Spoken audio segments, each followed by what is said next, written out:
A company opens an account with an initial balance of $36,100.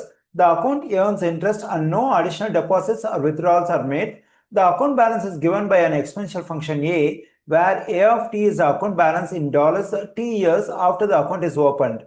The account balance after 13 years is $68,071.93. Which equation could define A?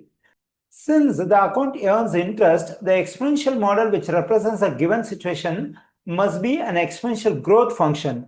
In an exponential growth function, the growth factor must be greater than 1. When we go over the answer choices, in answer choices A and B, we have the growth factor is greater than 1, that is 1.05. So we can reject answer choices C and D because here the growth factor is between 0 and 1.